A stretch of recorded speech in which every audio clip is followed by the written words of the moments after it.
அஸ்ஸலாமு அலைக்கும் வரஹ்மத்துல்லாஹி வபரகாத்துஹு. ஆகுமான வழியில் சம்பாதிக்கப்படும் முறையான சம்பாத்தியம். ரபீ இப்னு ஹதீஜ் ரலியல்லாஹு அன்ஹு அவர்கள் அறிவித்தார்கள், அல்லாஹ்வின் தூதரே, யாவற்றிலும் சிறந்த சம்பாத்தியம் எது என நபி ஸல்லல்லாஹு அலைஹி வஸல்லம் அவர்களிடம் கேட்கப்பட்டது.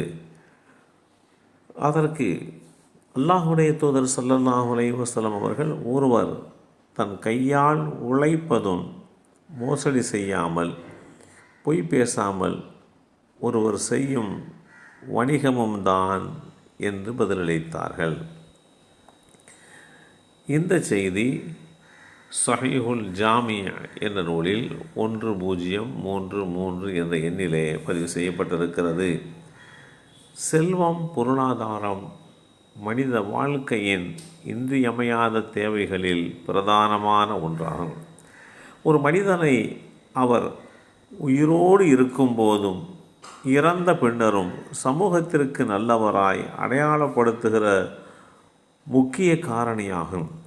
அந்த பொருளாதாரத்தை உலகின் நாலா பாகங்களிலும், ஏன் கடல் கடந்தும் சென்று தேடி திரட்டுமாறு இஸ்லாம் வழிகாட்டுகிறது.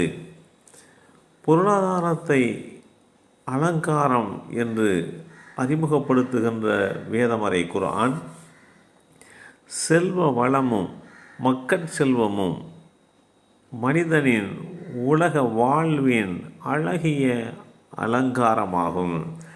அல் குர்ஆன் அத்தியாயம் 18 சூரத்துல் கஹ்ஃப் வசனம் 46 இந்த செய்தி இடம்பெற்றிருக்கிறது. நீங்கள் பூமியில் பரவி செல்லுங்கள், அல்லாஹ்வின் அருள் வளங்களை தேடும் பொருட்டு என்று குறிப்பிடுகின்ற இந்த செய்தி அல் குர்ஆன் அத்தியாயம் 62 சூரத்துல் ஜும்ஆ வசனம் 10 பதிவு செய்யப்பட்டிருக்கிறது.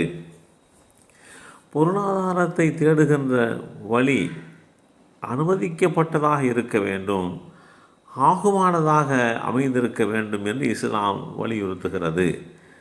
அல்லாஹ்வுடைய தூதர் ஸல்லல்லாஹு அலைஹி வஸல்லம் அவர்கள் சொன்னார்கள், ஆகுமான வழியில் சம்பாதித்து பொருளீட்டுவது ஒவ்வொரு ஆணின் மீதும் பெண்ணின் மீதும் கடமையாகும் என்று குறிப்பிட்டிருக்கிறார்கள். மனித வாழ்க்கையின் இன்றியமையா தேவையான பொருளாதாரத்தை அடைய வேண்டுமானால் அதை தேட வேண்டும். அதற்காக அனுமதிக்கப்பட்ட ஆகுமான வழியை மேற்கொள்ள வேண்டும். அதற்காக இஸ்லாம் ஆகுமான பல வழிகளையும் நெறிகளையும் பகல் வெளிச்சம் போல் தெளிவாக காண்பித்திருக்கிறது. அப்துல்லாஹ் இப்னு மஸ்ஊத் ரலியல்லாஹு அன்ஹு அவர்கள் அறிவிக்கின்றார்கள், ஒருவர் விலக்கப்பட்ட தடை செய்யப்பட்ட வழியில் செல்வத்தை திரட்டி அதிலே இருந்து நல் வழியில் செலவு செய்தால் அந்த தர்மம் அல்லாஹ்விடம் ஏற்றுக்கொள்ளப்பட மாட்டாது. தனக்காகவும் தன் வீட்டாருக்காகவும் அதில் இருந்து செலவிட்டால் பாக்கியம் அற்றதாக அமைந்துவிடும். அதனை விட்டுவிட்டு அவர் மரணித்து விட்டால் அவரது நரக பயணத்திற்கு அது சாதகமாகத்தான் அமையும். அல்லாஹ் தீமையை தீமையின் வாயிலாக அளிப்பதில்லை என்று குறிப்பிட்ட அந்த செய்திகளையும் நாம் இங்கே நினைவு கூற கடமைப்பட்டிருக்கிறோம்.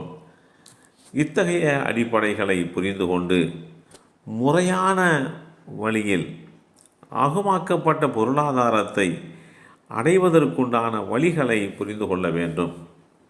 ஒரு முறை அல்லாஹ்வுடைய தூதர் ஸல்லல்லாஹு அலைஹி வஸல்லம் அவர்கள் வணிக கூட்டத்தை கடந்து சென்றபோது, வியாபாரிகளே, வியாபாரத்தில் ஒரு பொருளை விற்பதில் தகாத பேச்சுக்களை பேசுவதற்கும் பொய் சத்தியம் செய்வதற்கும் அதிக வாய்ப்புள்ளது. எனவே நீங்கள் உங்கள் வியாபாரத்தில் தர்ம சிந்தையோடு நடந்து கொள்ளுங்கள் என்று கூறினார்கள். எனவே வியாபாரம் என்பது வெறுமனே உலகியல் நோக்கோடு மேற்கொள்ளப்படாமல் நன்மையை நோக்கமாக கொண்டு அமைந்திருக்க வேண்டும். இதுதான் இஸ்லாம் காட்டுகின்ற வழிமுறை. எல்லாம் வல்ல அல்லாஹ் அந்த வழிமுறைகளை பின்பற்றக்கூடிய வாய்ப்பை நமக்கும் நம் சந்ததிகளுக்கும் வழங்கி அருள் புரிவானாக. அஸ்ஸலாமு அலைக்கும் வரஹ்மத்துல்லாஹி வபரகாத்துஹு.